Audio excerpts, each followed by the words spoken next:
To the introduction of the new NEO photoionization detector from WatchGas.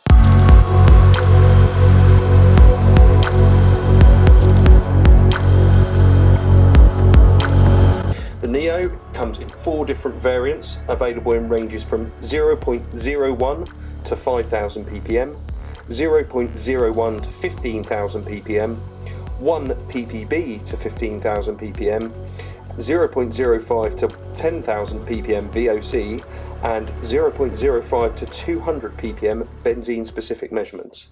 Here we happen to have the 0.01 to 15,000 ppm variant of the NEO.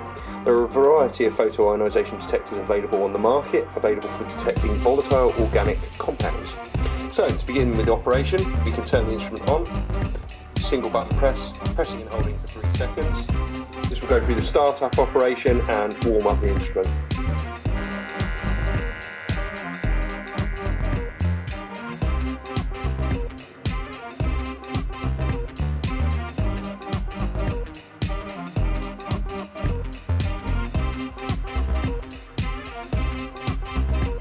As we can see, the NEO includes a wireless Bluetooth low power transmitter, which means you can see data directly on your mobile phone if running an Android operating system. You can also preset any parameters, see live data or download data logs.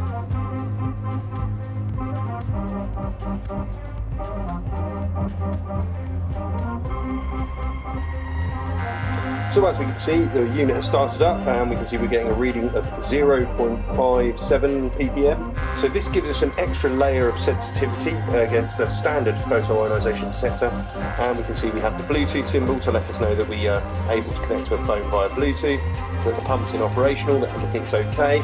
We do also have the option for motion sensitivity, so we can put in a man-down alarm as part of the operation of the unit if we so wish. We can see the current temperature of the unit and that we're setting to read isobutylene units. If we want to, we can scroll through any of the measurement criteria, including TWAs and STELs and peaks, the time and date, temperature, the calibration date, the last time it was calibrated, the calibration gas and the correction factors, what wireless type is within the unit. We can also then enter PC communications for a direct connection. The unit itself communicates with the computer via micro USB. This is also the method by which we can charge the instrument. You can see this is an ATEX version of the instrument. We have an exhaust port on the side of the instrument for everything that enters through the front of the instrument is exhausted out the side, so you can use it for taking Tedlar bag samples for future analysis at a laboratory should you so wish. So to get into some of the back menus, we press and hold the top and bottom buttons at the same time. This will invite us to insert password. The password as standard is 0, 0, 0, 0. We can now go into the calibration, so we have an ability to user span and zero calibrate the instrument. We can look at any measurement criteria.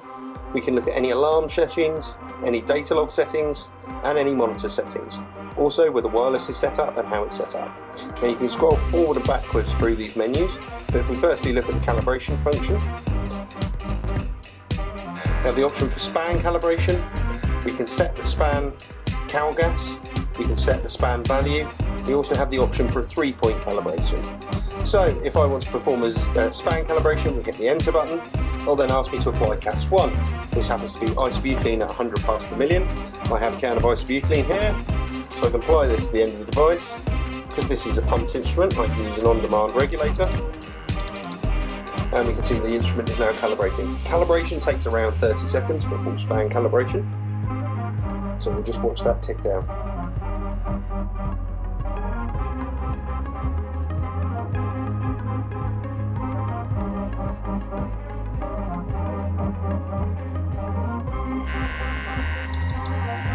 We can see the calibration is done and we're getting a reading around 100 ppm. So we'll remove the gas and remove the gas. I can change to different calibration gases should I so wish, or different span values, or as I said, perform a 3-point calibration of looking at parts per billion. So I'm going to press the escape button and come back out. I can look at any measurement settings on the instrument, such as measurement units. On this particular instrument we have an option for ppm, milligrams per cubic metre, and some volume measurements. We can also look at some leak rates on this particular device, which is particularly interesting. We can look at measurement gases, current gas library. So these have all the preset correction factors for different gas types, which you can set throughout in the instrument or within the software. You can also create custom gas libraries should we so wish. Our alarm settings, we can look at alarm limits that are set on the instrument, such as the high alarm, low alarm, stealth alarm and TWA alarm. We can look at the alarm mode, so whether it's an auto reset or a latch alarm. We can look at the alarm settings in terms of whether the light and buzzer are enabled or disabled. We can look at adding a comfort beep on the device, so every 30 seconds the unit will beep to let you know it's alive.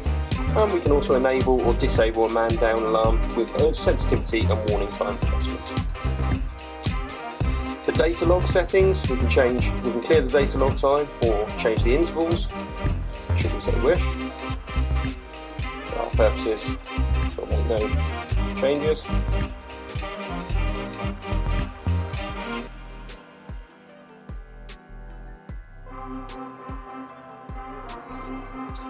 We can look at the general monitor setup, so changing date and time, any display settings like brightness or contrast, change the pump speed, set the pump stall rate. We have an option for enabling a rolling graph rather than just a direct reading on the screen, which I will enable so you can have a look at what that looks like. So to enable the rolling graph, turn it on, and then it can come back out. We have an option for real-time data, that's displayed. Turn that on as well. We can change any language settings, so there are preset languages for English, currently English and Chinese, but there are more languages coming. Self-zeroing, this is our 0 at startup, and then we're back to where we began. The wireless settings is just whether you want the Bluetooth enabled or not, and then we're back to where we started. If I want now return to the main measurement criteria, we can see we're now getting a rolling graph as well as our live settings. So if I once again apply some measurement gas, you'll be able to see a nice peak coming up on the graph. So we can see a nice peak on the graph, and if I remove that gas, we can see the alarm is eliminated and a nice peak comes back down.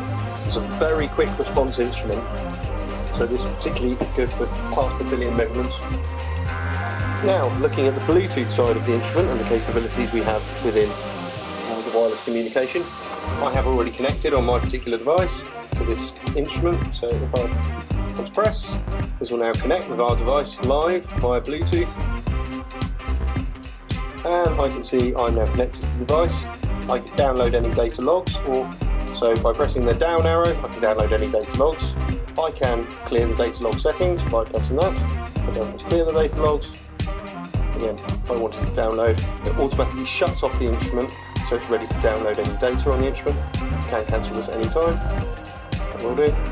And now I'm back in general operation mode. I can press refresh, and now I'm getting live readings directly from the monitor onto my phone. The limitation on distance is just limited to the length of Bluetooth, and we could have multiple instruments attached at the same time. This is the general app software available with the device. Bluetooth comes as standard with all Neo devices. The app itself is free to download from our website, and we'll be making links available, so should you require any further assistance or would like to look at the app in more detail, then do let us know. I'll just close that down. Now, getting back to the measurement, the instrument itself, if you want to then turn the instrument off, you can press and hold the off button.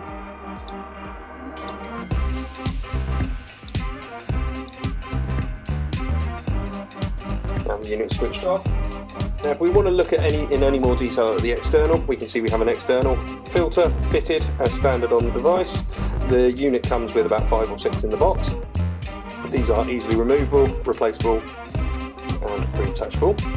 And then if we want to get into our sensor section, up the top, we unscrew the top section here, and we can see that our PID It's positioned right at the front end of the device. So the PID lamp sensor is here, and then underneath is our actual lamp itself. So to remove the sensor housing is a relatively simple procedure. We just have to lever off the top section, being quite careful, and then you can pull off and we can see the standard lamp exposed. The unit is also supplied with a cleaning kit for cleaning the lamps, should you need to do anything, but other than that, then this section should remain closed. The lamp is right at the front end of operation, so it means that you get very swift response to gases and a very quick clear down time, unlike some other VOC monitors on the market. And then to reattach the screw in position. So hopefully that gives you a good idea of the Neo's capabilities, an idea of its basic functionality, and should you require any further assistance or support, then feel free to give us a call, email, or you can visit our website.